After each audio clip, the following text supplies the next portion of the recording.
Bonsoir à toutes et à tous. Merci de nous rejoindre dans le programme du soir. Nous sommes ensemble jusqu'à une certaine heure pour réagir et faire réagir nos invités sur l'actualité. Première destination, l'invité.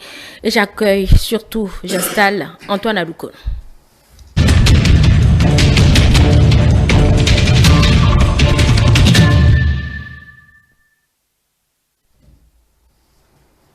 Ce lundi, mesdames et messieurs, avec Jet Sophonie Koboudé, nous avons peint ensemble les grandes couleurs dominantes, les couleurs dominantes de la grande fresque de l'économie béninoise depuis l'indépendance. L'économiste a fini sur les grands défis. Dans le prolongement justement de ces développements, l'acteur politique membre du bloc républicain veut exposer ce soir comment le Bénin est vraiment indépendant au plan économique.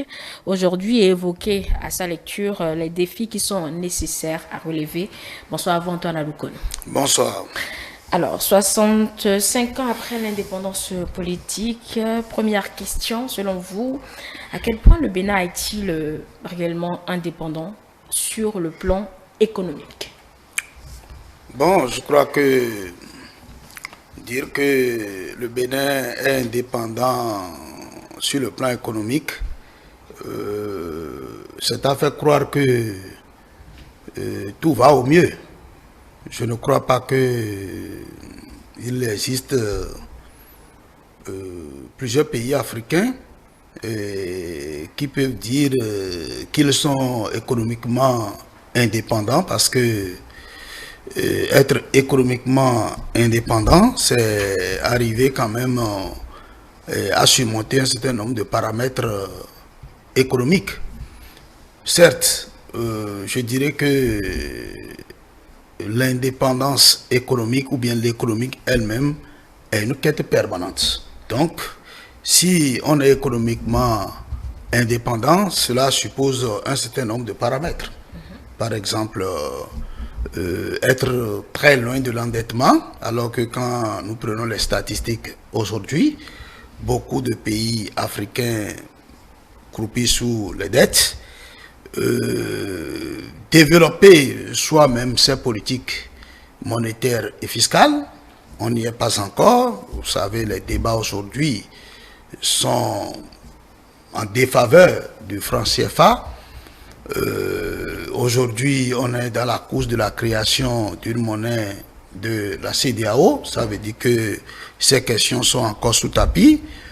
Un pays économiquement indépendant doit être en mesure de maîtriser ses ressources naturelles, minières, et ne pas être sous le coup, peut-être, du colonisateur ou bien de l'impérialisme. Et quand on observe le tableau en Afrique, je pense que ce n'est pas encore trop reluisant. Des exemples sont légion. Et un pays doit être capable de diversifier, par exemple, ses sources de revenus. Aujourd'hui, le Fonds monétaire international, la Banque mondiale sont toujours en train de dicter leurs lois. Donc, quand on prend tous ces éléments ensemble, c'est pas facile de dire que les pays africains, les pays soi-disant indépendants politiquement, ont une indépendance économique. Certes, on peut nuancer que des efforts sont faits de part et d'autre. Et quand je parle le cas d'espèces, je prends le Bénin par exemple, je peux dire que les différents gouvernements successifs ont fait les efforts qu'ils peuvent faire pour s'approcher au mieux de ces éléments que je viens de vous citer, et notamment sous le régime de Patrice Talon. Je pense que les choses quand même se précisent. On est en train de faire l'effort quand même de ne pas trop dépendre des gens. Nous finançons aujourd'hui nos élections sur fonds propres. Et il y a beaucoup de politiques publiques aujourd'hui qui sont faites sur fonds propres. Donc je pense que quand même il y a des élans, il y a des efforts, mais comme je viens de vous le dire, il y a beaucoup de choses qui restent encore en l'état quant aux États africains, soi-disant indépendants. Je vais vous demander les indicateurs, peut-être que vous n'avez pas perçu là où je mets le curseur. Alors, quelles ont été justement les réussites et peut-être si on peut parler aussi d'échecs? Bon, les réussites, bon, il doit en avoir, comme je viens de vous le dire. Vous savez que C'est vrai, le Bénin, par exemple, est endetté à l'instar de tout autre pays, mais nous avons quand même une maîtrise, par exemple, aujourd'hui de la dette publique.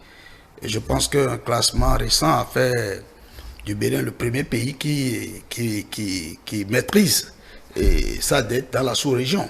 Donc, je pense que ce sont des avancées notables. Aujourd'hui, le Bénin a moins recours aux institutions de Bretton Woods, hein, à savoir le Fonds monétaire international et la Banque mondiale. Et le Bénin est maintenant sur le marché international en bourse ou sur les eurobonds. Et je pense que on s'en sort mieux parce que je dirais que nos économies aujourd'hui, l'économie béninoise est très résiliente et un certain nombre de critères, de paramètres ont permis à ce que quand le Bénin va sur le marché international aujourd'hui, il est crédible. Donc, voilà autant d'éléments, par exemple, qui permettent de dire que, bon, vaille que vaille, le Bénin essaye quand même de se donner une certaine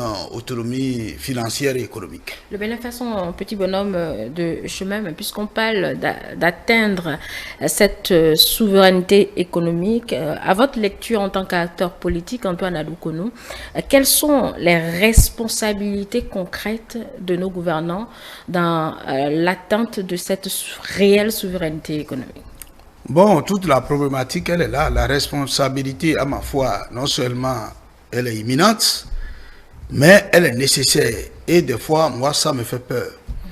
Parce que vous savez que l'indépendance politique, pour citer Léopold Sédar Senghor, puisque c'est à lui qu'on colle cette citation, l'indépendance politique n'est pas une fin en soi.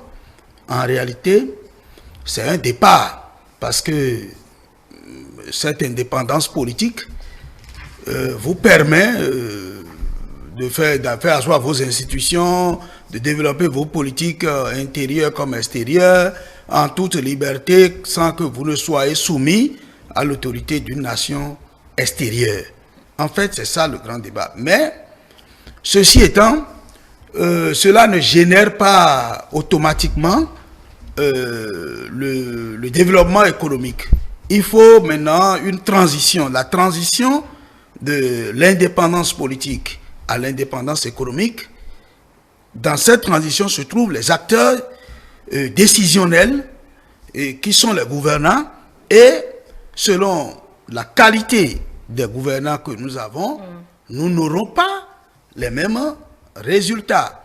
Ça, vous voyez, après 60 ans, 65 ans d'indépendance dans les colonies françaises, le débat il est le même parce que certainement, si je dois prendre le cas béninois par exemple, j'ai l'impression que ceux qui ont pris les rênes d'après les indépendances, en réalité, n'étaient pas des défenseurs de l'indépendance. Parce que vous savez que la France, en réalité, ne voulait pas donner l'indépendance aux colonies françaises. La France s'était opposée et c'est une situation, disons, pendant la guerre froide, parce que en ce temps, il y avait des puissances, notamment les États-Unis, qui sont anticolonialistes, et dans cette ferveur, on poussait la France à donner l'indépendance à ses colonies. Mais la guerre froide aidant, la France a profité, la France qui refusait en fait l'indépendance, a accepté l'indépendance, a donné l'indépendance à ses colonies, mais en fait en gardant la corde à travers les coopérations. Si bien que c'est ceux qui n'étaient pas d'accord pour l'indépendance, c'est ceux-là qui ont pris le relais après l'indépendance. Si vous prenez le cas béninois, les intellectuels que sont Akwiti, Ahomadegbe et autres n'étaient pas d'accord pour l'indépendance. En témoigne le vote, oui, qu'ils ont accordé à la France lors du référendum gaulliste du 28 septembre 1958 pour ne pas avoir l'indépendance. Bon, maintenant, quand c'est eux, Aromarebe qui dit que non, nous, on ne peut pas fabriquer une seule aiguille et nous demandons l'indépendance. Si après l'indépendance, c'est ceux-là qui ont pris le relais, ça veut dire que la question du développement n'était pas au rendez-vous et c'est la question de la dévolution du pouvoir public, du pouvoir politique qui a pris le pas. Si bien que entre 60 et 72, nous avons connu plusieurs constitutions et tests constitutionnels, une instabilité politique qui a fait qu'on nous a qualifiés d'enfants malades de l'Afrique. Ça, c'est l'histoire, on la connaît. Ça veut dire quoi? Ça veut dire quoi? Précise. Oui, votre question a besoin que je replonge un peu dans l'histoire parce que j'ai l'impression que c'est les mêmes choses qui ont continué. Parce que si les gouvernants, les acteurs qui sont à la charge et qui doivent travailler à ce que cette indépendance politique nous pousse à l'indépendance économique, n'ont pas la mesure de la charge, n'ont pas pour vision le développement de leur pays, et que c'est rien que la politique qui va gagner le pouvoir, qui sera le président, si lui parle à qui va venir, et que c'est ça seul qui est dans la tête des politiques que nous sommes, on va faire le temps, et vous allez voir que tout le temps, il va rester beaucoup à faire. On a fait un chemin, 65 ah oui, on a fait un chemin. Et je vous demande aujourd'hui la responsabilité pour voilà ce chemin que nous faisons. Oui, la responsabilité ne peut pas s'exprimer sans définir les effets de l'irresponsabilité. Donc, aujourd'hui, la responsabilité, elle est très simple. Moi, ma compréhension, je pense que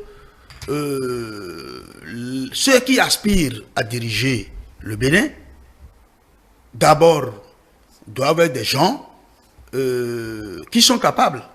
Parce que le modèle politique que nous avons choisi, qu'est la démocratie occidentale, suffrage universel direct, là, tel que nous vivons, moi je crains que ça ne nous amène à bon port. Parce que cette méthode, pour moi, ne permet pas de tirer au plus haut niveau de décision les gens capables. Comment on devient député au Bénin? Comment on devient chef d'État au Bénin? Le processus est connu. Il suffit d'être bien avec les décideurs des partis politiques, scrutin de liste, on vous met là-dessus, vous vous retrouvez au Parlement. Bon, on ne sait pas qu'est-ce que vous pensez pour votre pays, vous n'êtes pas dans le débat politique, on ne connaît pas votre vision, et puis, papatra là, on vous met à la tête et vous exercez la souveraineté au nom du peuple pour que l'indépendance politique dont nous parlons puisse devenir indépendance réelle. Mais ça, ce qu'on essaie de corriger en donnant la main aux partis politiques aujourd'hui, ça c'est un autre débat, mais je suis obligé de vous poser la question. C'est ce qu'on veut corriger effectivement. Mais le président Patrice Talon a voulu vraiment corriger les choses. Mais est-ce qu'il a eu la main? Est-ce que les hommes politiques que nous sommes, on lui a permis de le faire? Parce que si le président Talon vous dit que UP égale B égale LD là, vous savez pourquoi il le dit? C'est après plusieurs expériences, après avoir exercé le pouvoir d'État, tout ça là, il a compris que en réalité, bon, les questions de développement, si c'est les questions de développement, si c'est ça là, nous sommes à un niveau où on n'a pas besoin de dire que, il n'y a pas d'idéologie qui les sépare. Ça veut dire que il faudrait avoir une classe politique responsable qui réfléchit aux questions de développement et qu'on s'entende sur l'essentiel pour que on programme le développement, on a une vision sur 2060 et il faudrait que au-delà des clivages politiques, nous nous entendons sur le minimum et que nous restons dans le même couloir pour pouvoir atteindre nos objectifs. Parce que dans le système de je suis opposant, je suis BS, je suis UP, tout ça là, on n'arrivera jamais au développement. Ça, c'est évident. Et quel levier pensez-vous qu'on puisse actionner pour qu'au centenaire, on puisse faire un point d'étape de cette souveraineté économique vers laquelle nous voudrions bien tendre? Ce que moi je trouve de primordial, c'est la prise de conscience de la classe politique. Parce que si on fait le point, et que, je dis quelque chose, hein, et que le point que nous avons fait par rapport, par exemple, à notre modèle politique que nous avons choisi en 90, si c'est que ça nous oblige à basculer dans une nouvelle république, il faut qu'on ait le courage de le faire. Et qu'on